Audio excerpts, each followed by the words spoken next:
ஐஐடியுடைய இயக்குனர் ஒரு தலைமை பொறுப்பில் இருக்கக்கூடியவர் வந்து எந்த விதமான மருத்துவ ரீதியான ஆதாரங்களும் இல்லாமல் எவிடன்ஸ் பேஸ்டாக இல்லாமல் எங்கள் அப்பாவுக்கு வந்து காய்ச்சல் வந்தது. அப்போ ஒரு சன்னியாசி வந்தார், அது பேர்லாம் எனக்கு தெரியல. அவர் வந்து எங்கள் அப்பாவுக்கு கோமியம் கொடுத்தாரு. 15 நிமிஷத்தில் காய்ச்சல் சரியாயிடுச்சு ஒரு பொது வெளியில் சொல்கிறாருனாக்க இது பின்னால் இந்துத்துவ மதவெறி அரசியல் இருக்குது. இது அறிவியல் கிடையாது, மதவெறி அரசியல். அது கோமியத்தை வந்து வீட்டில் தெளிக்கிற பழக்கம் வந்துச்சு. யார் கொண்டு வந்தார்? அதுவே பசுவை புனிதமாக்குறது தான். ஏன் எருமை மாட்டு உரிமை தெளிக்க மாட்டேங்கிறீங்க? ஏன் குதிரை இதை வந்து தெளிக்க மாட்டேங்கிறீங்க? இன்னும் சொல்ல போனால் சில ஆராய்ச்சியில் என்ன சொல்லுது, பசுமாட்டு யூரினில் இருக்கக்கூடிய ஆன்டிபயோட்டிக் எஃபெக்டை விட எருமை மாட்டில் அதிகமாக சொல்கிறாங்க. எம்பிபிஎஸ் முடித்தவரும் நவீன அறிவியல் மருத்துவத்தில் ப்ராக்டிஸ் பண்ணுறது எப்பயாச்சும் டாக்டர் தமிழிசை வந்து கோமியம் குடிங்கன்னு சொல்லியிருக்காங்களா? சொல்லுங்கள். அந்த மாதிரிலாம் சொல்லையே. இப்போ தானே சொல்கிறாங்க. ஏன் அவங்க சேர்ந்துருக்க இயக்கம் என்ன? அந்த இயக்கத்துடைய கருத்தை அவங்க பரப்புகிறாங்க. அது பரப்பாமல் அந்த இயக்கத்தில் இருக்க முடியும். அவங்கள மேலே உத்தரவுகள் வரும். இதே டாக்டர் தமிழிசை சவுந்தரராஜன் என்ன சொன்னாங்க ஆளுநராக இருக்கிறப்ப, கம்பராமாயணத்தை சுந்தரகாண்டத்தை படிங்க, சுகப்பிரசவம் பிறகும்னு சொன்னாங்க. சுகப்பிரசவம் நடக்கும்னு சொன்னாங்க. குழந்தைகள் ஆரோக்கியத்தில் பிறகும்னு சொன்னாங்க. நான் கேட்குறேன், டாக்டர் தமிழிசை சவுந்தரராஜன் ஒரு கைனகாலஜிஸ்ட்டு, அவங்க வந்து கம்பராமாயணத்தில் சுந்தரகாண்டத்தை பாடம் செய்து எத்தனை கற்பிணிகள் வந்து அதை படிக்க செய்து அவங்களுக்குலாம் சுகப்பிரசவம் நடந்துச்சுன்னா அவங்க வந்து ஏதாச்சும் ஆய்வு வச்சுருக்காங்களா? இதே இந்திய அரசு கீழே செயல்படக்கூடிய இந்திய கால்நடை ஆராய்ச்சி மையம் அது என்ன சொல்லியிருக்கு? அதாவது பசுமாட்டு கோமியம் மனிதர்கள் குடிப்பதற்கு தகுந்ததல்ல, 14 வகையான பாக்டீரியாக்கள் இருக்குது அப்படின்னு சொல்லியிருக்கு. அது மட்டும் இல்லை, அது ஈக்குவலுங்கிற பாக்டீரியா இருக்குது. அது மோசமான டயரியா உருவாக்கும், வயிற்றுப்போக்கு உருவாக்கும், வாந்திலாம் உருவாக்கும். அதே பிறகு எலிக்காய்ச்சல். இந்த எலிக்காய்ச்சலை பற்றி எனக்கு நிறைய கிளாஸ் எடுத்து சொல்லி கொடுத்தாரு. யாருனாக்கா டாக்டர் தமிழிசை மேடத்துடைய ஹஸ்பண்ட் டாக்டர் சவுந்தரராஜன் சார் தான். அவர் எனக்கு ஆசிரியர். அவர் சிறுநீரக மருத்துவ நிபுணர். எலிக்காய்ச்சலை பற்றி ஏராளமான இதை எனக்கு வந்து கிளாஸ் சொல்லி கொடுத்துருக்காரு அவர். பசுமாட்டு யூரினில் எதிர்பார்ட்டுருக்குன்னா மனித யூரினில் எதிர்பார்ட்டு இல்லையா? நான் கேட்குறேன். இன்னும் சொல்லப்போனால் அவங்க சொன்ன சில ஹார்மோன்லாம் இருக்குது பசுமாட்டு யூரின். பசுமாட்டு யூரினை விட கர்ப்பிணி பெண்களோட யூரினில் வந்து நிறைய ஹார்மோன்ஸ் இருக்குது. நீங்கள் வந்து அப்போ வந்து நீங்கள் ஏன் அதை சொல்லக்கூடாது? நீங்கள் கர்ப்பிணி பெண்களோட யூரின் எடுத்து குடின்னு ஏன் சொல்ல மாட்டேங்கிறீங்க? சமீபத்தில் கோமியம் அப்படின்ற ஒரு விஷயம் மிகப்பெரிய அளவில் சர்ச்சையாயிருக்கு. ஐஐடியினுடைய இயக்குனர் காமகோட்டி அவர்கள் கோமியம் குறித்து பேசும்போது மருத்துவ குணங்களுக்கு கோமியம் பயன்படுத்தப்படுது அப்படின்ற மாதிரி சொல்லியிருக்காரு. காய்ச்சல் குணமடையும்னு சொல்லியிருக்காரு. அண்ட் ஆன்டிபாக்டீரியல் ஆன்டி ஃபங்கல் வந்து இந்த கோமியத்தில் இருக்கிறதா அமெரிக்கன் ரிசர்ச்சர்ஸே வந்து ப்ரூவ் பண்ணியிருக்காங்க அப்படின்ற மாதிரி பேசியிருக்காரு. உண்மையாகவே கோமியத்தில் மருத்துவ குணங்கள் இருக்கு. அவர் மருத்துவராக அதை எப்படி பார்க்குறீங்க? கோமியம் என்ற பிரச்சனை நீண்ட கால பிரச்சனை. கோமியத்தோடு எது இணைஞ்சிருக்கு? பசுமாடு இணைஞ்சிருக்கு. பசுமாட்டு யூரின் பேர் தான் கோமியம். ஏன்னா இந்த பசுமாட்டு யூரின் வந்து எல்லா விதமான ஆற்றலையும் மிக்க மாதிரி பூஸ்டப் பண்ணுறதுக்கான முயற்சி நடக்குது. இது ஏன் நடக்குது அப்படின்னு சொன்னாக்க, இது நீண்ட கால அரசியல் இருக்குது இதுக்கு பின்னால். அப்போ வந்து இதில் என்னன்னாக்க இந்துத்துவ அரசியல் இருக்குது, பசுவை புனிதமாக்குன்ற அரசியல் இருக்குது. எதுக்காக பசு புனிதமானுச்சு, எப்பொழுது பசு புனிதமானுச்சுங்கிற கேள்விலாம் வருது. இப்போ வந்து பார்த்திங்கன்னா ஒரு காலகட்டத்தில் நம்ம நாட்டில் வந்து ஆரியர்கள் வந்த பொழுது அவங்க நாடோடிகளாக இருந்தாங்க. அவர்கள் வந்து மாடுகளை மேய்த்திருந்தாங்க, மாடோடு சென்றாங்க. அப்போ வந்து நிறைய மாடுகளாக இருந்துச்சு. யாகங்களில் போட்டு கொன்றாங்க, சாப்பிட்டாங்க, எல்லாம் பண்ணாங்க. ஆனால் இந்திய வரலாற்றில் முதல்ல இரும்பு கண்டுபிடிக்கப்பட்ட பிறகு, அதாவது புத்தர் காலத்துக்கு முன்னால் ஒரு 100-200 ஆண்டுக்கு முன்னால் இரும்பு கண்டுபிடிக்கப்படுது. இரும்பு கண்டுபிடிக்கப்பட்ட பிறகு இரும்பு கொலு செய்கிறாங்க. இரும்பு கொலு செஞ்சோன்னா கலப்பையில் பயன்படுத்துகிறாங்க. அப்போ அதன் மூலமாக ஏராளமான நிலங்களை வந்து உழ முடியுது, விவசாயம் பெறுகுது, வேளாண்மை பெறுகுது. அவ்வாறு பெறுகின்ற பொழுது அந்த வேளாண்மை சமூகத்துக்கு மாடுகள் வந்து தேவைப்படுகிறது, உழுவுறதுக்கும் மற்ற இதுக்கும் கால்நடைகள் தேவைப்படுகிறது. பசு வந்து ரொம்ப ரொம்ப அவசியப்படுது. ஏன்னா பசு இருந்தால் தான் இனப்பெருக்கத்தின் மூலமாக ஏராளமான மாடுகள் உற்பத்தி செய்ய முடியும். எனவே அந்த வேளாண்மை சமூகம் உருவாவதற்கு முன்பாக, அந்த டிவிஷன் ஆஃப் லேபர் பெரிய அளவு வளர்றதுக்கு முன்னால், ஆரிய சமூகத்தில் இருந்த நாடோடிகளாக இருந்த காலகட்டத்தில் இருந்த அந்த யாகம் என்பது வேளாண்மை சமூகத்துக்கு எதிராக இருக்குது.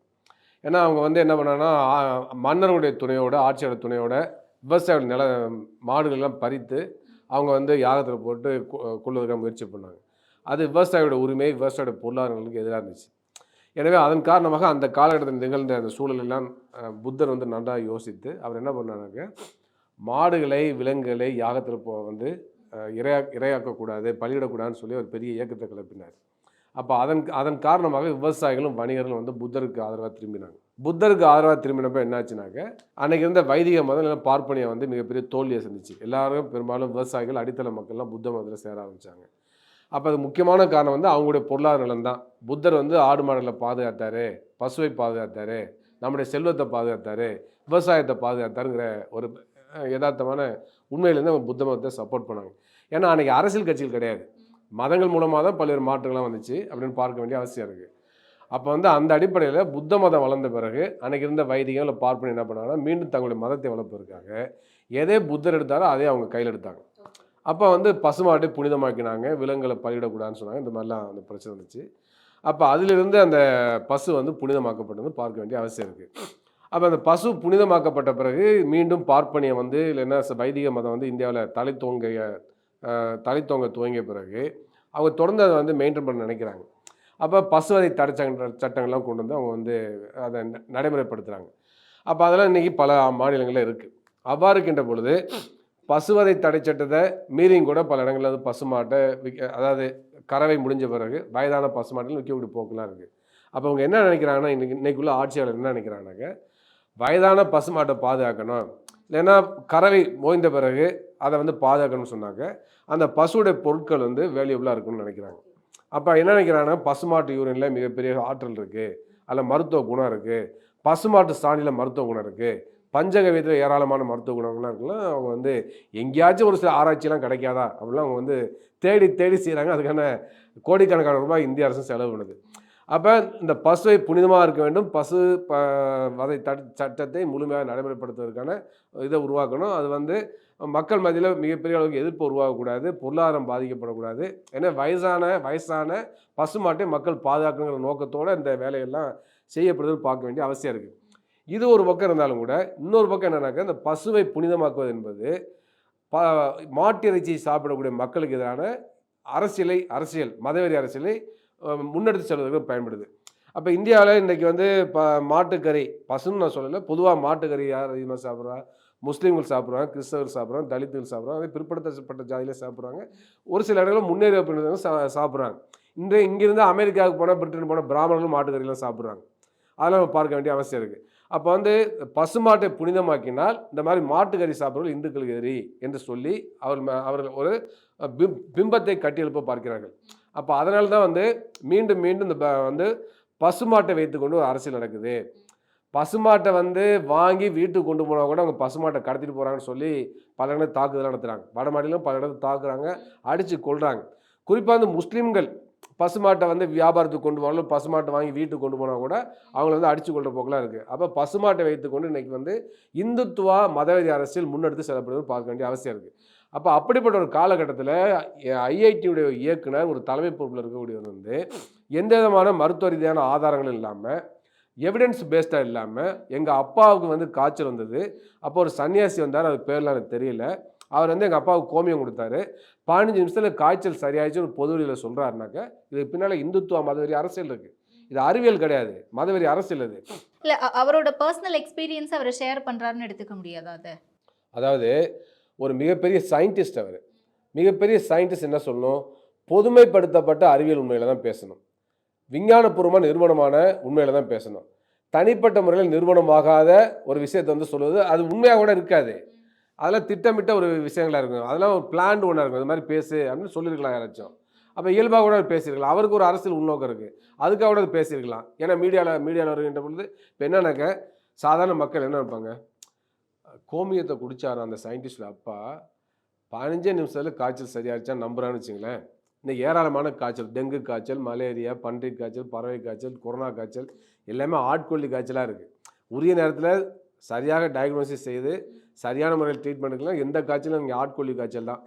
அதே மாதிரி பார்த்தீங்கன்னா கேரளா நிப்பா காய்ச்சல்லாம் வருது, இங்கே மேற்கு ஆஃப்ரிக்காவில் வந்து பார்த்தீங்கன்னாக்கா இபோலா காய்ச்சல்லாம் வருது. இந்த மாதிரி அந்த காய்ச்சல் இந்தியாவுக்குள்ளே வரலாம், வரக்கூடாதுலாம் இல்லை. இன்றைக்கெல்லாம் ஃப்ளைட்லாம் இருக்கிறப்ப அடுத்த 1 மணி நேரம் 2 மணி நேரத்தில் எங்கே வேணாலும் இந்த காய்ச்சலும் பரவலாம். ஒரு உலகத்தின் எந்த கடைகோடி மூலையில் பாதிக்கக்கூடிய ஒரு நோயும் உடனடியாக உலகத்தில் பரவதுக்கான வாய்ப்பு இன்றைக்கி இருக்குது. அப்படி இருக்கின்ற பொழுது இந்த மாதிரி புதிய காய்ச்சல்லாம் வருகின்ற பொழுது நீங்கள் வந்து நான் வந்து கோமியத்தை குடித்தேன், எங்கள் அப்பா குடித்தாரு 15 நிமிஷத்தில் காய்ச்சல் சரியாச்சுன்னா இதை போதிய அறிவியல் ரீதியான விழிப்புணர்வு இல்லாத சாதாரண பாமர மக்கள் தொலைக்காட்சியில் மட்டுமே பார்க்குற என்ன நினைப்பானாங்க, அவங்க வந்து சரி நம்மளும் வந்து நம்ம பசுமாட்டு யூரின் எடுத்து குடிச்சிட்டு இருந்தோம்னா 15 நிமிஷத்தில் சரியானு நினைப்பாங்க. செய்யவே மாட்டாங்களா? அப்படி பார்த்துட்டு செய்யறவங்க இருக்காங்களான்னு நான் கேட்குறேன். அது அந்த விளைவை உருவாக்கும்ல, இந்த கருத்து போதில்ல. இன்னைக்கு மக்கள் மத்தியில் ஏராளமான தவறான மூட நம்பிக்கைகள் மருத்துவத்துறையில் இருக்குல்ல, அது நம்ம பார்க்குறோமா இல்லையா? இப்போ பாம்பு கடிச்சிச்சுன்னா மருத்துவமனைக்கு உடனடியாக வரக்கூடிய போக்கு இருக்குது. ஆனால் அதே சமயத்தில் கிராமப்புறங்கள் இன்றைக்கி வந்து வேப்பங்குலை அடிச்சிட்டு இருக்கிறாங்க. அவங்களுக்கு பல்வேறு மருத்துவமனைலாம் செய்கிறாங்க. அதெல்லாம் இது காலதாமதமாகவே மருத்துவமனை கூட்டு வர நோயாளி இறந்து போயிடுறாரு. நாய் கடிச்சிருச்சுன்னு வச்சுங்க, வெறி நாயை கூட இருக்கும். நாய் கடிச்ச பிறகு என்ன இன்னைக்கு கிராமப்புறங்கள் நம்பிக்கை இருக்குது, யார் வீட்டு நாயோ அவங்க வீட்டில் வந்து அந்த பழைய சோறுடைய இது இருக்கு இல்லையா, தண்ணி, அதை வாங்கி குடித்தா சரியாகிற நம்பிக்கை இன்றைக்கி இருக்குது. அவங்க வீட்டில் உப்பு போட்டு அந்த பழைய சோறு இதை வந்து குடித்தா சரியான நம்பிக்கை இருக்குது. இந்த நம்பிக்கையில் நீண்ட காலம் இருக்கக்கூடிய விஷயம் இது. அதெல்லாம் முறியடிச்சு தான் நவீன அறிவியல் மருத்துவமும் அறிவியலும் முன்னேறிட்டு இருக்கு. அப்படிப்பட்ட காலகட்டத்தில் இது மாதிரி ஏராளமான இன்றைக்கும் பழமையான கருத்துக்கள், பிற்போக்கான கருத்துக்கள், பழைய பழக்க வழக்கங்கள்லாம் இது அறிவியலுக்கு புறம்பான கருத்துக்களாக இருக்கக்கூடிய ஒரு காலகட்டத்தில் ஒவ்வொரு நாளும் அறிவியல் முன்னேற்றம் நடக்கக்கூடிய காலகட்டத்தில் ஏற்கனவே ஒரு நடைமுறையில் ஒரு அறிவியல் இருக்கும், புதிய இது வந்து ரீப்ளேஸ் பண்ணிடுது. அப்படிப்பட்ட ஒரு காலகட்டத்தில் நீங்கள் வந்து இந்த மாதிரி ஒரு கருத்தை இல்லை, இப்போ நீங்கள் சொல்கிற நம்பிக்கைகள் அப்படிங்கிறது வேற. இப்போ இது வந்து கோமியம் அப்படின்னு நம்ம சொன்னாலும் கூட என்னதான் வந்து பல புனித ஸ்தலங்கள்லையா இருக்கட்டும், இல்லை நம்ம வீடுகள்லேயே ஏதாவது ஒரு விசேஷம் அப்படின்னா கோமியம் தெளிக்கிறதா இருக்கட்டும், இதெல்லாம் வேற. உட்கொள்றது அப்படிங்கிறது அது கழிவு தானே, அது எப்படி உட்கொள்ளுவாங்க? எப்படி கோமியத்தை வந்து வீட்டில் தெளிக்கிற பழக்கம் வந்துச்சு, யார் கொண்டு வந்தா? அதுவே பசுவை புனிதமாக்குறது தான். ஏன் எருமை மாட்டு உரிமை தெளிக்க மாட்டேங்கிறீங்க? ஏன் குதிரை இதை வந்து தெளிக்க மாட்டேங்கிறீங்க? இன்னும் சொல்ல போனால் சில ஆராய்ச்சியில் என்ன சொல்லுது, பசுமாட்டு யூரினில் இருக்கக்கூடிய ஆன்டிபயோட்டிக் எஃபெக்டை விட எருமை மாட்டில் அதிகமாக சொல்கிறாங்க. அப்போ நீங்கள் எருமை மாட்டு யூரின் தானே தெளிக்க சொல்லணும். பசும்பாலை விட எருமை பால் இன்னும் சிறந்தது. எருமை பாலில் கொழுப்பு அதிகம், பசும்பால் தான் குழந்தைகள் நல்லது. அதே மாதிரி எருமை பாலில் கூடுதலாக தண்ணி கிடக்குங்கிறதெல்லாம் இருக்குது. அப்போ வந்து என்னன்னாக்க குழந்தைகளுக்கு ஏற்றது இது மனித பால் தான்.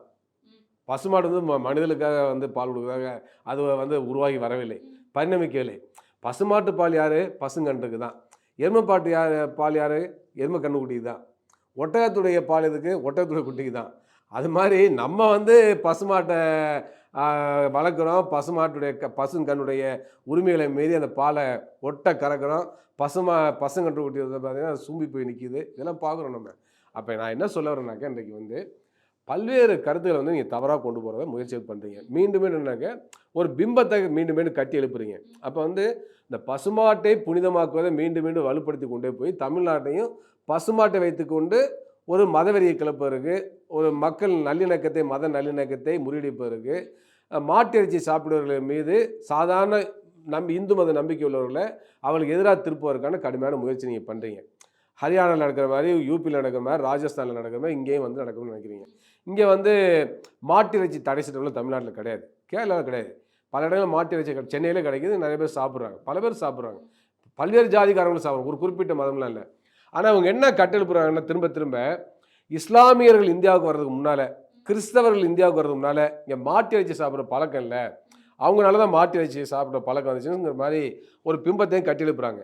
உண்மையிலே பார்த்தா இஸ்லாமியர்களும் கிறிஸ்தவர்களும் இங்கே வரதுக்கு முன்னாலே மாட்டு இறைச்சி சாப்பிடுன்ற பழக்கம் இந்தியாவில் இருந்திருக்கு. வேத காலத்தை பாருங்கள், ரிக்வேதத்தில் பாருங்கள், எப்படிலாம் ஒரு மாட்டை எவ்வாறு கொள்ள வேண்டும், அந்த பாங்களை எப்படி வந்து ஒவ்வொருத்தரும் கொடுக்க வேண்டும், யாகத்தில் போட்ட மாடுகளை வந்து எவ்வாறு சாப்பிட வேண்டும்லாம் இருக்குது. அதே போல் வந்து பார்த்தீங்கன்னாக்கா இன்றைக்கி வந்து இவங்க வந்து பண்டைய மருத்துவ முறையெல்லாம் சொல்கிறாங்க. அதில் வந்து இப்போ வந்து சுசுருத சமதியில் வந்து பசுமாட்டு யூரினுடைய மருத்துவ குணம் பற்றி சொல்லப்படுது, ஒட்டகத்துடைய மருத்துவ குணம் பற்றி சொல்லப்படுது, யானையுடைய யூரினை பற்றி சொல்லப்படுது. அதே மாதிரி பார்த்தீங்கன்னாக்கா கழுதையுடைய யூரினை பற்றி மருத்துவ குணம் பற்றி சொல்லப்படுது. ஏராளமானதை வந்து சுசுருத சமதியிலே சொல்லப்படுது. சரக சமதியிலே பசுமாட்டு யூரினை பற்றி சொல்லப்படுது. பல்வேறு விலங்குடைய கால், குழம்பு, நெகம், எலும்புகள், கொம்பு, இதில் உள்ள மருத்துவ குணம்லாம் சொல்லப்படுது. அதே போலவே மாட்டிறைச்சி உட்பட 27 விலங்குடைய இறைச்சியை பற்றியும் சரக சமதியில் 27வது சாப்டரில் சொல்லப்படுது. அதே போலவே பசுமாட்டு இறைச்சி நீண்ட காலமாக இருக்கக்கூடிய சளி, அதே மாதிரி நீண்ட காலமாக இருக்கக்கூடிய இருமல், உடல் பலகீனம், கடுமையான உடல் உழைப்பு செய்கிறவர்கள்லாம் பசுமாட்டு கறி வந்து மிக சிறந்த இறைச்சி வந்து சிறந்ததுன்னு சரக சமதியில் சொல்லுது. நீங்கள் வந்து சரக சமதி அதை தான் அவர் சொல்கிறாரு. மாட்டு தமிழிசை சவுந்தரராஜன் அவர்கள் பேசும்போது என்ன சொல்கிறாங்க, மாட்டு இறைச்சியில நீங்கள் சாப்பிட்றீங்கல்ல, அதே மாதிரி மாட்டு இதில் கோமியத்துலேயும் நிறைய மருத்துவ குணங்கள் இருக்குது அப்படின்னு சொல்கிறாங்கல்ல. இல்லை, அவங்க வந்து இறைச்சியில் இருக்க மாதிரியே இதுலேயும் இருக்குது அப்படின்னா அப்படி கிடையாது, அது தப்பு. அது அவங்க விஞ்ஞானத்தை புறம்பா பேசுகிறாங்க. நான் கேட்குறேன், ஒரு மருத்துவர் தான், அவர் மருத்துவர் தான், அவங்க எந்த சித்தாந்தம் சேர்ந்துருக்கிறாங்க. இன்னும் சொல்ல போனால் என் கிளாஸ்மேட் 2 பேரும் ஒன்றா தான் எம்பிபிஎஸ் படித்தோம் தஞ்சாவூர் மெடிக்கல் காலேஜில். அப்போ அவங்க இந்த மாதிரிலாம் கருத்துலாம் சொல்லையே, இப்போ தானே சொல்கிறாங்க. ஏன் சொல்கிறாங்க? எம்பிபிஎஸ் முடித்த பிறகு நவீன அறிவியல் மருத்துவத்தில் ப்ராக்டிஸ் பண்ணுறது எப்பயாச்சும் டாக்டர் தமிழிசை வந்து கோமியம் குடிக்கணும்னு சொல்லியிருக்காங்களா? சொல்லுங்கள். அந்த மாதிரிலாம் சொல்லையே, இப்போ தானே சொல்கிறாங்க. ஏன் அவங்க சேர்ந்துருக்க இயக்கம் என்ன? அந்த இயக்கத்துடைய கருத்தை அவங்க பரப்புகிறாங்க. அது பரப்பாமல் அந்த இயக்கத்தில் இருக்க முடியும், அவங்கள மேலே உத்தரவுகள் வரும். இதே டாக்டர் தமிழிசை சவுந்தரராஜன் என்ன சொன்னாங்க ஆளுநராக இருக்கிறப்ப, கம்பராமாயணத்தை சுந்தரகாண்டத்தை படிங்க, சுகப்பிரசவம் பிறகும்னு சொன்னாங்க. சுகப்பிரசவம் நடக்கும்னு சொன்னாங்க. குழந்தைகள் ஆரோக்கியத்தில் பிறகும்னு சொன்னாங்க. நான் கேட்குறேன், டாக்டர் தமிழிசை சவுந்தரராஜன் ஒரு கைனகாலஜிஸ்ட்டு, அவங்க வந்து கம்பராமாயணத்தில் சுந்தரகாண்டத்தை பாடம் செய்யுது, எத்தனை கர்ப்பிணிகள் வந்து அதை படிக்க செய்யுது, அவங்களுக்குலாம் சுகப்பிரசவம் நடந்துச்சுன்னா அவங்க வந்து ஏதாச்சும் ஆய்வு வச்சுருக்காங்களா? குழந்தைகளுக்கு ஆரோக்கியமான குழந்தைகள் பிறந்து நான் ஏதாச்சும் அவங்க வந்து எவிடன்ஸ் பேஸாக வச்சுருக்காங்களா? நான் கேட்குறேன். ஏன் நீங்கள் வந்து சுந்தரகாண்டத்தை தான் படிக்கணுமா? நல்லா இளையராஜா பாட்டை கேட்குறீங்களேன். இளையராஜா பாட்டை கேட்டவங்க தான் நல்லது. குழந்தைகளுக்கு நல்ல பாட்டெலாம் இருக்கு, குழந்தைகளுக்கு கேட்கக்கூடிய அற்புதமான பாட்டெலாம் இருக்கு. அப்போ அதெல்லாம் கேட்டால் பிறக்காதா நல்ல குழந்தையா? சுகப்பிரசவம் நடக்காதா? சரி, சுந்தரகாண்டம் கேட்டால் சுகப்பிரசவம் நடக்குதுன்னு சொன்னாக்க நீங்கள் எது மகப்பேறு மருத்துவம் இருக்குது? எல்லார் வீட்டிலும் சுந்தரகாண்டத்தை பெண்களுக்கெல்லாம் கம்பராமாயணத்தை கொடுத்து எல்லாரும் சுந்தரகாண்டத்தை படிக்குமா அப்படின்னு சொல்லிட்டாங்க, எல்லாரும் சுகப்பிரசவம் நடந்துடல. அப்புறம் எதுக்கு வந்து மகப்பேறு மருத்துவம்னா, எதுக்கு சீமான் சென்டர், எதுக்கு மயக்க டாக்டரு?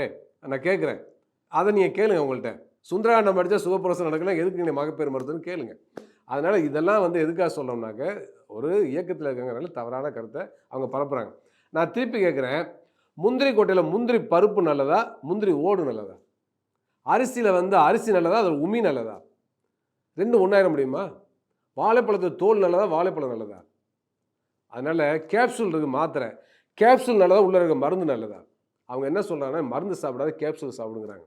முந்திரி பருப்பை சாப்பிடாத புனிதமானது, முந்திரியோட ஓடை சாப்பிடுன்னு சொல்கிறாங்க. அரிசி சாப்பிடாத அரிசி புனிதமானது, அந்த உமி நல்லது, அதை வந்து நீங்கள் சாப்பிடு அப்படின்னு சொல்லி அவங்க சொல்கிறாங்க. அதுதான் அது அர்த்தம். அதனால் என்ன சொல்கிறாங்க, அரிசி புனிதமானு சொல்லிட்டாங்க, உமியை சாப்பிடுன்னு சொன்னால் என்ன செய்யணும்? உமியை பற்றி ஆராய்ச்சி பண்ணணும். அது ஏதாச்சும் ஆகும். ஐஐடி இயக்குனர் காமகோட்டியே மென்ஷன் பண்றாருல்ல, 15ஆம் தேதி பேசுறாரு. சொல்லாதீங்க, அது என்ன ஐஐடி காமகோட்டினா பெரிய கொம்பா இருக்கு. அதுதான் சொல்றேன், 15ஆம் தேதி பேசுறாரு, சர்ச்சையாகுது. 20ஆம் தேதி செய்தியாளர் சந்திப்புல விளக்கம் கொடுக்குறாரு. அமெரிக்கன் ரிசர்ச் எல்லாமே வந்து anti bacterial and anti fungus இருக்கு கோமியத்துல.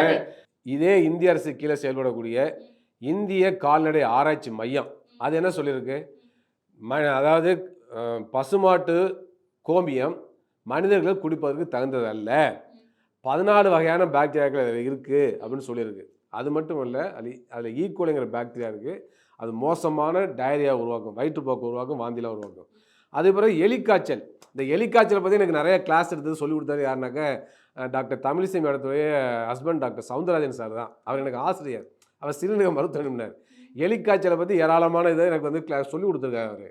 அவர் கிளாஸ்லேயும் சரி, மற்றபடி அவரோட ஹவுஸ் சர்ஜனாக ஒர்க் பண்ணுறப்பையும் சரி, பல இடங்களில் சொல்லி கொடுத்துருக்காரு. நான் என்ன கேட்குறேன், பசுமாட்டு யூரின் மூலமாக எலிக்காய்ச்சல் வருமா வராதா சொல்லுங்கள்? எலிக்காய்ச்சல் எலியோட யூரின் மூலமாக வரும், மற்ற விலங்குகள் மூலமாக வரும், அது பசுமாட்டு யூரின் மூலமாக வரது வாய்ப்பு இருக்குது.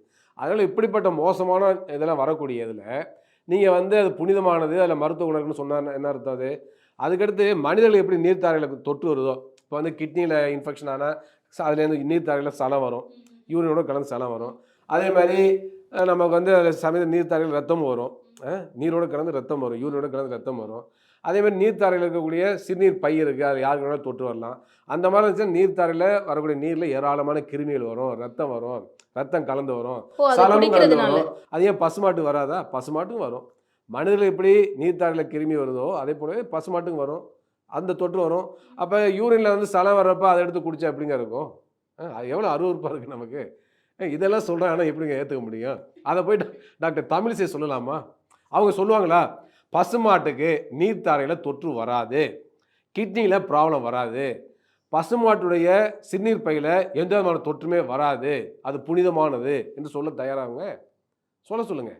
அதனால் வந்து எப்படி மனிதர்களுக்கு ஏராளமான வியாதிகள் வருதோ அதே போல் மற்ற விலங்குகளுக்கு வரலாம். அது மட்டும் இல்லை, அவர் என்ன சொல்கிறாரு, எதிர்ப்பாற்றல் அதிகமாக இருக்குது அப்படின்னு சொல்கிறாரு. நான் என்ன கேட்குறேன், எதிர்ப்பாற்றல் இருக்குனாக்க பசுமாட்டில் யூரினில் எதிர்ப்பாற்றல் அதிகமாக, ஏன் பசுமாட்டுக்கு ஏராளமான நோய் வந்து ஏன் இறக்குது? கோமாரி நோய் வந்து ஏன் மாடுகள் இறக்கிறது? ஏராளமான நிமோனியா காய்ச்சல் மாதிரி நிமோனியா போன்ற தொற்றுகள் ஏற்பட்டு எவ்வாறு இறக்கிறது? கால்நடை மருத்துவத்தை போய் கேளுங்க, பசுமாட்டு நோய் வருமா வராதுன்னு கேளுங்க. பசுமாட்டு தடுப்பூசிலாம் போடுறோம்ல, ஏன் தடுப்பூசி போடுறோம்? அப்போ அதுக்கே நோய் எதிர்ப்பாற்றல் இருந்தாலும் போடுறோம். நம்ம மனிதர்கள் கண்டுபிடித்து பசுமாட்டை காப்பாற்றுறோமா இல்லையா? விலங்குகளுக்கு தடுப்பூசி போடுறோமா இல்லையா? அதே மாதிரி நாய்க்கு வந்து ரேபிஸ் தராமல் நம்ம தடுப்பூசி போடுறோமா இல்லையா? நாய்க்கு தெரியுமா அது? ஆனால் நாய்க்கு வெறி நோய் வருது இல்லை, அது நம்மளுக்கு கடிச்சா வெறி நோய் வருது இல்லை, நம்ம இறந்து போயிடுறோம்ல. அப்போ அதுக்கு நமக்கு தடுப்பூசி கண்டுபிடிச்சிருக்கோம்ல, அந்த தடுப்பூசி நாய்க்கும் போடுறோம்ல. வீட்டில் நாயை வளர்க்கக்கூடியவங்கள இப்போ அந்த தடுப்பூசி விலங்குகளுக்கு போட்டுன்னு சொல்கிறோமா இல்லையா? அப்போ இதெல்லாம் அறிவியல் முன்னேற்றமா இல்லையா? அப்போ எந்த நோயும் வந்து மாடுகளுக்கு வரக்கூடிய நோய் பசுமாட்டு வருமா இல்லையா? அப்போ பசுமாட்டுக்கு எதிர்ப்பாற்றல் அதிகமாக இருந்தால் ஏன் அந்த நோய் வருது? அதனால் என்னன்னாக்க இன்றைக்கி அறிவியலில் என்ன பிரச்சனைனாக்க இம்யூனாலஜி என்பது மிகப்பெரிய அளவுக்கு வளர்ந்துருக்கு. எதிர்ப்பாற்றல் பற்றி அறிவியல் மிகப்பெரிய அளவுக்கு வளர்ச்சி அடைஞ்சிருக்கு. இப்போ வந்து பொதுவான எதிர்ப்பாற்றல் மட்டும் போதாது, ஸ்பெசிஃபிக்காக ஒவ்வொரு நோய்க்கும் எதிரான எதிர்ப்பாற்றல் வேணும். அதுக்காக தடுப்பூசி போடுறோம். இப்போ வந்து கொரோனா தடுப்பூசியை வந்து டெட்டனஸுக்கு வந்து பயன்படுத்த முடியும்னு சொன்னால் பயன்படுத்த முடியாது. கொரோனாவுக்கான தடுப்பூசி போட்டால் தான் கொரோனா வராமல் தடுக்கும். டெட்டனஸ் வராமல் ரணஜனி வராமல் இருக்க தடுப்பூசி போட்டால் ரணஜனி வராமல் இருக்கும். பெரியம்மை வராமல் தடுக்கணும், பெரியம்மைக்கான தடுப்பூசி போடணும். அதேமாதிரி கூவ வீக்க வராமல் இருக்கணும், அதுக்கான தடுப்பூசி போடணும். அதனால் ஏராளமான தடுப்பூசி போடுறோம். அப்போ எதுக்கு அதை போடுறோம்?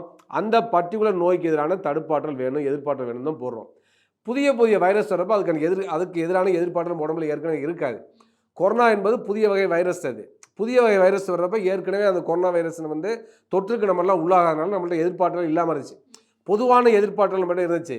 ஆனால் அந்த வைரஸுக்கு எதிரான எதிர்ப்பாற்றல் இல்லை. அதனால தான் உலகம் முழுவதும் மக்கள் கோடிக்கணக்காக இறந்து போனாங்க. அப்போ நவீன அறிவியல் மருத்துவம் என்ன பண்ணுது? புது புது வைரஸ் தொற்று வருகின்ற பொழுது அது புதுசாக நம்ம வேக்சின் கண்டுபிடிக்கிறோம். எனவே மனித உலகம் இருக்கின்ற வரை புது புது வேக்சின் கண்டுபிடிக்க தவிர்க்க முடியாது. ஏன்னா புது புது வைரஸ் வரதான் செய்யும், அது நோயை உருவாக்க தான் செய்யும். அவ்வாறு உருவாக்கின்ற பொழுது புதிய தடுப்பூசி நம்ம உற்பத்தி செய்ய தான் தேவைப்படும். புதிய புதிய தடுப்பூசியை பயன்படுத்த வேண்டிய அவசியம் தான் இருக்கும். இது வந்து இயற்கையில் நடக்கக்கூடிய ஒரு விஷயம், இயல்பான மனித வாழ்க்கையில் இனிமேலும் தொடரக்கூடிய ஒரு விஷயம் அது. அதனால் மனிதனுக்கும் இயற்கைக்கும் இடையே உள்ள இந்த உறவில் முரண்பாட்டில் புதிய புதிய நோய்கள் வருகின்ற பொழுது நம்ம புதிய புதிய தடுப்பூசி கண்டுபிடிச்சி தான் தீரணும். ஆனால் பொதுவான ஆற்றல் ஏற்ற இருக்குது, நான் பசுமாட்டு யூரினை குடிச்சிட்டேன் எனக்கு எதுவுமே வராது எப்படி சொல்ல முடியும் நீங்கள்? அதே போல் பசுமாட்டுக்கே ஆன்லைன்ல பல இடங்கள்ல வந்து விற்கிறாங்க அப்படின்ற ஒரு விஷயம் இருந்துட்டு இருக்கு. கேரளாலே இன்னுமே வந்து கேரள அரசே வந்து இதை விநியோகம் செய்கிறாங்க. ஆன்லைன் மூலமா நம்மளால அதை பார்க்க முடியுது. இல்லை, கேரள அரசு வியாபாரம் செஞ்சாலும் சரி, எந்த அரசு வியாபாரம் செஞ்சாலும் இது தவறு. இது அதனால் மார்க்கெட்டிங் பண்ண பார்க்குறாங்க. பசுமாட்டு யூரினை ஒரு சந்தை உருவாக்க பார்க்குறாங்க. அந்த சந்தை வந்து மேலும் லாபத்தை உருவாக்கணுங்கிறதுக்காக இந்த மாதிரி கட்டுக்கதைகள், பொய்யான கருத்துக்கள், போலித்தனமான கருத்துலாம் சொல்கிறாங்க. அதுக்கடுத்து நான் இன்னொன்று சொல்கிறேன், அறிவியல் ரீதியான உண்மை எல்லாருக்கும் தெரிஞ்ச விஷயங்கள் தான் இதெல்லாம். வாழக்கூடிய உயிரினங்கள், தாவரங்களாக இருந்தாலும் சரி, விலங்குகளாக இருந்தாலும் சரி, அவை வந்து ஒவ்வொரு நாடும் இயற்கையோட சுற்றுச்சூழலும் போராடாமல் வாழ முடியாது. எதை எதிர்த்து போராடுகிறது? இயற்கையை எதிர்த்தும் போராடுகிறது. அதே போல் இயற்கையில் நுண்கிருமிகளை எதிர்த்தும் போராடுது. நம்ம வந்து நம்முடைய உடலில் உள்ளற எதிர்ப்பாற்றல் இல்லைனாக்க நம்ம வந்து அரை மணி நேரம் கூட நீடிக்க முடியாது. ஏன்னா எல்லா விதமான தொற்று நமக்கு உள்ளாகும். அப்போ எல்லா விதமான அதனால் வரக்கூடிய பாதிப்பில் நம்ம இறந்து போயிடுவோம். அப்போ அவ்வளோ எதிர்ப்பாற்றல் உள்ள இருக்கிறது. அதே போலவே தான் ஒரு செடி இருந்தால் கூட அந்த செடியும் கூட அதுக்கு வந்து பூஞ்சைக்காளான் வராமல் இருப்பதற்கு, அதுக்கு பாக்டீரியல் தொற்று வராமல் இருக்கிறதுக்கு, அதுக்கு வைரஸ் தொற்று இல்லாமல் இருப்பதற்கு, அதுக்கு ஏற்கனவே எதிர்ப்பாற்றல பரம்பரையாக அது வச்சுருக்கு. புதிய என்விரான்மெண்ட்டுக்கு சுற்றுச்சூழல் உள்ளாகின்ற பொழுது அதற்கு ஏற்ப அவங்க எதிர்ப்பாற்றல் பெறுகின்றன. அப்போ இது விலங்குகளுக்கும் பொதுவானது, தாவரங்களுமே பொதுவானது தான். அப்போ இதை எதுக்காக சொல்கிறேன்னாக்க, தாவரங்களுடைய பட்டைகள் எல்லாத்துலேயுமே பாக்டீரியா எதிர்ப்பு பொருள் இருக்குது, ஃபங்கஸ் எதிர்ப்பு பொருள் இருக்குது, அதே போல் வைரஸ் எதிர்ப்பு பொருள் இருக்குது. அதுக்காக எல்லா மரப்பட்டையும் நம்ம பயன்படுத்த முடியுதா? பயன்படுத்த முடியாது. ஏன்னா அதில் பல நச்சு பொருள் இருக்குது, அதை நம்ம வந்து பயன்படுத்த முடியாது. எந்த மரப்பட்டையில் ஆன்டிபாக்டீரியல் எஃபெக்ட் இருக்கோ அதை வந்து நம்ம பயன்படுத்துகிறோம். எந்த மரப்பட்டையில் ஆன்டிவைரல் ப்ராப்பர்ட்டி இருக்கோ அது நம்மையும் கொள்ளாதோ அதை நம்ம வந்து பயன்படுத்த முடியுது. எல்லா தாவரங்களையும் பயன்படுத்த முடியல. அப்போ இதுதான் மருத்துவம். அப்போ வந்து பன்றிக் காய்ச்சலுக்கு நம்ம வந்து மருந்து கண்டுபிடிக்கிறோம், டேமிஃப்ளூ என்ற மாத்திரை இருக்குது. அதை வந்து எங்கேருந்து வருது? சைனாவை சேர்ந்த ஒரு ட்ரீ, அது வந்து பார்த்திங்கன்னா ஸ்டார் ஆனிஸ் ட்ரீன்னு பேர். அந்த மரப்பட்டையிலேருந்து தான் நம்ம வந்து அதுக்கு தேவையான மூலப்பொருள் எடுத்தோம். ஏன்னா அங்கே வந்து சீனாவில் வந்து அந்த ஸ்டார் ஆனிஸ் ட்ரீயோட பட்டை கஷாயத்தில் உள்ளவங்களுக்கு இந்த காய்ச்சல் குணமாகுது அப்படின்னு தெரிகிறப்ப அவங்க வந்து ஆராய்ச்சி பண்ணுறாங்க. அந்த பட்டையில் வந்து பன்றி காய்ச்சலை குணப்படுத்தக்கூடிய மூலப்பொருள் இருக்குன்னு தெரிஞ்ச உடனே அதை வந்து நம்மளால் பிரித்து எடுக்கிறோம். உலக சயின்டிஸ்ட் பிரித்து எடுக்கிறாங்க. இன்றைக்கி அதுலேருந்து டேமிஃப்ளூங்கிற மருந்தை பயன்படுத்துகிறோம். டேமிஃப்ளூ மருந்தை வந்து இப்போ வந்து அந்த பட்டையை உரிச்சிட்டு வந்து அந்த மரங்கள்லாம் வெட்டி சாய்ச்சிட்டு நம்ம வந்து மருந்தை உற்பத்தி பண்ணல. அது தெரிஞ்ச பிறகு அந்த மூலக்கூறை நம்ம வந்து லேபிலே உற்பத்தி பண்ணுறோம். வேதியியல் லேபிலே டன் கணக்காக உற்பத்தி பண்ணுறோம். ஒரு மரப்பட்டையை கூட நம்ம வெட்டாமல் உற்பத்தி பண்ணுறோம். இதுதான் விஞ்ஞானம். அப்போ நான் என்ன கேட்குறேன்னா, உலகத்தில் பல்வேறு தாவரங்கள் அது மாதிரிலாம் இருக்குது, விலங்குகளும் இருக்குது. அதெல்லாம் ஏதோ பசுமாட்டு யூரினில் மட்டும்தான் உங்களுக்கு எதிர்ப்பாற்றல் இருக்குன்னு சொல்லலாம் மக்கள் ஏமாற்றுகின்ற செயலுங்கிறத சொல்ல விரும்புகிறேன். அப்படி பார்த்தா மனிதனுடைய யூரினில் தான் எதிர்ப்பாற்றல் இருக்குது. நான் என்ன கேட்குறேன், ஒரு லாஜிக் கேட்குறேன், டாக்டர் தமிழிசை பதில் சொல்லட்டும். பசுமாட்டு யூரினில் வந்து எதிர்ப்பாற்றல் இருக்குது, அந்த இவர் சொல்லட்டும், நம்ம காமகோடி சொல்லட்டும். பசுமாட்டு யூரினில் எதிர்ப்பாற்றல் இருக்குன்னா மனித யூரினில் எதிர்ப்பாற்றல் இல்லையா? நான் கேட்குறேன். இன்னும் சொல்லப்போனால் அவங்க சொன்ன சில ஹார்மோன்லாம் இருக்குது பசுமாட்டு யூரினை விட கர்ப்பிணி பெண்களோட யூரினில் வந்து நிறைய ஹார்மோன்ஸ் இருக்குது. நீங்கள் வந்து அப்போ வந்து நீங்கள் ஏன் அதை சொல்லக்கூடாது? நீங்கள் கர்ப்பிணி பெண்களோட யூரின் எடுத்து குடின்னு ஏன் சொல்ல மாட்டேங்கிறீங்க? என்ன வேறுபாடு? அதாவது நீங்கள் வந்து ஒரு லாஜிக் வச்சுன்னா அந்த லாஜிக்கை வந்து எக்ஸ்பேண்ட் பண்ணணும். அந்த விஞ்ஞானத்தை வந்து ஆராய்ச்சியை வந்து விரிவுபடுத்தணுமா இல்லையா? பசுமாட்டு உரினம் மட்டும்தான் ஸ்பெசிஃபிக்காக இருப்பேன்னு சொன்னால் என்ன அர்த்தம் அது? அதனால் இன்றைக்கு வந்து பழைய காலத்தில் கடைபிடிக்கப்பட்ட பல மருத்துவ முறைகள் இருக்குது. அன்னைக்கு அதுதான் அறிவியலில் முடியும். இப்போ வந்து மருத்துவ வளர்ச்சியை வந்து நம்ம வந்து நீண்ட காலமாக அது வந்து வளர்ந்து மனித குலம் தோன்றியிலேருந்து படிப்படியாக அறிவியல் வளர்ந்து வந்திருக்குன்னு பார்க்க வேண்டிய அவசியம் இருக்குது. எடுத்துடனே நம்ம வந்து CT scan, MRI scan, PET scan, chemotherapy அதெல்லாம் வரல. இதெல்லாம் பல்லாயிரக்கணக்கான மனித அறிவு வளர்ச்சியினுடைய போக்கில் உச்சபட்சம் இதெல்லாம். கேன்சர் வந்தாலும் குணப்படுத்த முடியுது. அப்படிப்பட்ட ஒரு காலகட்டத்தில் நம்ம வந்து வளர்ந்து வந்திருக்கோம்னு பார்க்கக்கூடிய காலகட்டத்தில் ரொம்ப ஆதி காலத்தில் இந்த மருத்துவ முறையை அப்படியே பின்பற்றணும். அதுதான் நம்முடைய பாரம்பரியம், அதுதான் சிறப்புன்னு சொல்கிறது என்ன அர்த்தம் அது? இப்போ தலைவலிச்சா நம்ம என்ன செய்கிறோம்? பேரஸ்டமால் மாத்திரம் வாங்கி போட்டுக்கிறோம். 2 நாள் 3 நாளைக்கு தொடர்ந்து தலைவலிச்சா என்ன பண்ணுறோம்? டாக்டர்கிட்ட போகிறோம். அது பிறகு தொடர்ந்து நீடிச்சா என்ன பண்ணுறோம்? எம்ஆர்ஐ சிடி ஸ்கேன் எடுங்கன்னு சொல்கிறாங்க. எதுவும் கட்டிகிட்டே இருக்கா, மூளையில் எதுவும் பாதிப்பு இருக்கா, இல்லை சைனஸ் இருக்கா, ஏதோ ஒன்று பார்க்குறாங்க இல்லையா? அப்போ வந்து ஆனால் ஆதி காலத்தில் என்ன பண்ணான் மனுஷன்? பல முயற்சிகள் பண்ணால் தலையில் நல்ல கயிறு போட்டு கட்டிக்குவாங்க. அதாவது மரப்பட்டை கிட்ட போட்டு உரித்து கட்டிக்குவாங்க, இல்லைன்னா தோலை போட்டு கட்டிக்குவாங்க. அது ஒரு ரிலீஃபு. தலையில் தலைவலி வந்தால் அது மாதிரி கட்டிக்கிறது தான் 5000 வருஷத்துக்கு முன்னால் அந்த மருந்து இருக்குது. இன்றைக்கும் பார்க்குறோம். அதோடைய தொடர்ச்சி நெய் பார்க்குறோம். கிராமப்புறம் பாருங்க, நல்ல தலைவலிச்சா என்ன பண்ணுவாங்க? ரிப்பன் போட்டு கட்டிக்குவாங்க. நான் சின்ன பிள்ளையா இருக்கிறப்ப சளி பிடிச்சிட்டு எங்கள் அப்பா என்ன பண்ண நல்ல டஃபன் போட்டு கட்டி விட்ருவார். மஃப்ளர் போட்டு கட்டி விட்ருவார். கட்டி விட்டால் கொஞ்சம் நல்லா இருக்கும். அவரும் கட்டிக்குவார். அந்த மாதிரி சாதாரண காமன் கோல்டு இந்த மாதிரிலாம் வரப்போ அவங்களும் கட்டிக்குவார். இன்றைக்கும் கிராமப்புறத்தில் இருக்கா இல்லையா? நல்ல துண்டை போட்டு கட்டிக்குவாங்க தலைவலிக்கு. ஆனால் அதுதான் இன்றைக்கி தீர்வாது. அது வந்து ஏதோ திடீர்னு வரல அந்த பழக்கம். 5000 வருஷத்துக்கு முன்னால் உள்ள பழக்கம் அது. அந்த மாதிரி இன்றைக்கி நிறையா வழிமுறை, நிறைய பழக்க வழக்கங்கள் இன்றைக்கி இருக்குது அந்த மருத்துவ முறைகளில்.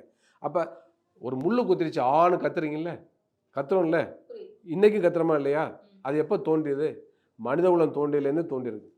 அப்போ வந்து ஒரு வலிக்கு நம்ம வந்து ஆணு கத்துறோங்கிறதுல அதில் வந்து அது வலி குறைப்பதற்கான ஒரு முயற்சி அது. இன்றைக்கி அதை செய்கிறோம். நம்மளை அறியாமலே அதை செய்கிறோம். அதுக்காக இன்றைக்கி வந்து ஆணு கத்தினா வலி போயிடணும், ஆணு கத்திட்டே இருக்க முடியுமா நம்ம? இது ஒரு உதாரணத்தை சொல்கிறேன். இந்த மாதிரி ஏராளமான விஷயங்களாக இருக்குது. அப்போ வந்து என்னென்னாக்க நம்ம வந்து சில அறிவியல் உண்மைகளும் இருக்குது, நம்ம வந்து நிராகரிக்க முடியாது. கிராமப்புறங்களில் குளவி கொத்திருச்சா என்ன பண்ணுவாங்க? சுண்ணாம்பு எடுத்து தடவிக்குவாங்க. தேனி கொத்திருச்சா என்ன பண்ணுவாங்க? சுண்ணாம்பு எடுத்து தடவிக்காங்க. அதில் பயனுக்கான பயன் இருக்குது. அதில் வேதியியல் ரியாக்ஷன் மூலமாக அது வந்து முறிவாக பயன்படுது, இல்லைன்னு சொல்ல முடியாது. ஆனால் பெரிய குளவி கொட்டிருச்சுன்னா அதனால் இறந்து போகிறவங்களும் இருக்காங்க. கதண்டுன்னு சொல்லுவாங்க. அது கடிச்சிச்சுன்னா நீங்கள் வந்து சுண்ணாம்பு தடவிட்டு வீட்டில் இருக்க முடியுமா? இருக்க முடியாது. கடுமையான பாய்சன் அது, இறந்து போயிடுவாங்க. அது மாதிரி பல பேர் இப்படிக்கு இறந்துருக்காங்க. பனைமரம் ஏறினவங்க, அந்த காட்டுக்கு போனவங்களாம் கதன் கொட்டி இறந்துருக்குறாங்க. அப்போ நீங்கள் வந்து ஒரு சட்ட லிமிட்டில் சில பொருட்களை பயன்படுத்தலாம், இல்லைன்னு சொல்ல முடியாது. ஆனால் நவீன அறிவியல் மருத்துவ வளர்ச்சியில் நீங்கள் மீண்டும் அந்த காலத்தில் பசுமாட்டு யூரினை பயன்படுத்தினாங்க, இன்றைக்கி நீ பயன்படுத்து, நான் ஆராய்ச்சி பண்ணியிருக்கேன், இந்த முடிவுன்னு சொல்லிடலாம், செய்கிறதெல்லாம் ஏமாற்று வேலை. நீங்கள் சொல்லக்கூடிய பல்வேறு நோய்களுக்கு இன்றைக்கி மிகப்பெரிய முன்னேற்றம் வந்திருக்கு. பசுமாட்டு யூரின் புற்றுநோயை குணப்படுத்துன்னு சொன்னீங்கன்னா அதோட மிகப்பெரிய மாற்றங்கள், மிகப்பெரிய முன்னேற்றம் இன்றைக்கி வந்திருக்குங்க. அறுவை சிகிச்சை வந்திருக்கு, கீமோதெரப்பி வந்திருக்கு. நீங்கள் பசுமாட்டு யூரினில் நோய் எதிர்ப்பாற்றல் இருக்குன்னு சொல்கிறீங்க. ரஷ்யாவில் என்ன பண்ணியிருக்காங்க இன்றைக்கி? ரஷ்யாவில் வந்து ஒவ்வொரு ஸ்பெசிஃபிக்கான கேன்சருக்கும் இம்யூனோதெரப்பி செய்த எதிர்ப்பாற்றல் வளர்ப்பதற்காக அந்த கேன்சர் செல்லை எடுத்து அதில் ஆன்டிபாடியை உருவாக்கி அந்த நோயாளிக்கு செலுத்துகிறாங்க. அப்போ வந்து யாருக்கு என்னென்ன கேன்சர் வந்துருக்கோ அதுக்கேற்ற எதிர்ப்பு செலுத்துகிறாங்க. அது அந்த பர்டிகுலர் அந்த கேன்சர் செல்லை மட்டும்தான் தாக்கி அழிக்குது. இது எவ்வளோ பெரிய முன்னேற்றம் அது? ஏற்கனவே கியூபா வந்து 10 ஆண்டுகளுக்கு முன்பே பார்த்தீங்கன்னா லங் கேன்சருக்கான வேக்சினை கண்டுபிடிச்சிருக்காங்க. சீனாவும் கியூபாவும் சேர்ந்து கொலாபரேஷன் அந்த வேக்சினை உற்பத்தி பண்ணிட்டு இருக்காங்க, பயன்படுத்துகிறாங்க. இந்த மாதிரி அமெரிக்காவில் வந்திருக்கு. இன்றைக்கி மிகப்பெரிய முன்னேற்றம் கேன்சர் என்னன்னா இம்யூனோதெரப்பி மிகப்பெரிய முன்னேற்றத்தை நீங்கள் அடைஞ்சிருக்கு. ஒவ்வொரு ஸ்பெசிஃபிக்கான கேன்சருக்கு ஏற்ப இம்யூனோதெரப்பி கொடுக்க முடியுது. அப்படிப்பட்ட காலகட்டத்தில் நீங்கள் வந்து 2000 வருஷத்துக்கு முன்னால் ஒரு பழக்கத்தை வந்து சொன்னீங்கன்னா என்ன அர்த்தம்? அது இது யார் மக்களை ஏமாற்ற வேலையாது? ஒரு ஐஐடியுடைய இயக்குனர் வந்து சயின்ஸில் நம்பிக்கை இருந்தால் என்ன சொல்லணும்? இம்யூனோதெரப்பி வந்திருக்கு, நீங்கள் அதை பயன்படுத்துங்க, கீமோதெரப்பி வந்திருக்கு பயன்படுத்துங்க. பெண்கள் முடிச்சுறேன், பெண்கள் வந்து சுய பரிசோதனை பண்ணிக்கங்க. ஏதாச்சும் கட்டியிருந்தால் உடனே மருத்துவமனைக்கு போங்க, எம்ஆர்ஐ ஸ்கேன் பண்ணிக்கோங்க, அதே மாதிரி மெமோகிராம் பண்ணிக்கோங்க, பயாப்சி பண்ணிக்கோங்க, நவீன அறிவியல் மருத்துவத்தில் சிகிச்சை பெற்றுக்குங்க அப்படிலாம் சொன்னாங்க. ஒரு மிகப்பெரிய ஒரு நடிகை அவங்க என்ன தெரியுமா பண்ணாங்க? அவங்களுக்கு பாரம்பரியமாக வந்து அவங்க குடும்பத்தில் கேன்சர் இருக்கிறனால போய் மேமோகிராம் பண்ணுறாங்க. உங்களுக்கு வந்து இந்த மாதிரி வர்றதுக்கு வாய்ப்பு இருக்குன்னு சொன்ன பிறகு அவங்க வந்து பார்த்தீங்கன்னா இளம் வயசு 2 மார்பகத்தையுமே அறுவை சிகிச்சை எடுத்துக்கிட்டாங்க. அப்படிலாம் நவீன அறிவியல் முன்னேறுதுங்க. நீங்கள் அப்படிப்பட்ட காலகட்டத்தில் நீ வந்து பசுமாட்டு யூரினை குடித்தா கேன்சர் குணமாயிருது அப்படின்னு சொன்னாங்க. பாமர மக்களை நம்பி என்னங்க ஆகிறது அது? அதனால் மக்கள் விழிப்புணர்வு எதிராக திரும்பிடுவாங்கிறத மறந்துடக்கூடாது நீங்கள். அதனால் நீங்கள் வந்து பசுமாட்டை வைத்துக்கொண்டு ஒரு மதவெறி அரசியலை பண்ணுவதற்கு, இந்து மதவெறி அரசியல் பண்ணுவதற்காக நீங்கள் வந்து மக்களை ஏமாற்றுவதும் போலி அறிவியல் திணிப்பதும் கடுமையான கண்டனத்துக்குரியது. தமிழ்நாட்டை வந்து வன்முறை களமாக மாற்றாதீங்க, கலவர களமாக மாற்றாதீங்க, மத நல்லிணக்கத்தை கெடுக்காதீங்க. அதுக்கு தலைவராக காமகோடி இருக்கக்கூடாது. அதே போல் ஐஐடியை வந்து அப்படிப்பட்ட நிறுவனமாக நீங்கள் மாற்றக்கூடாது என்பது என்னுடைய வேண்டுகோள்.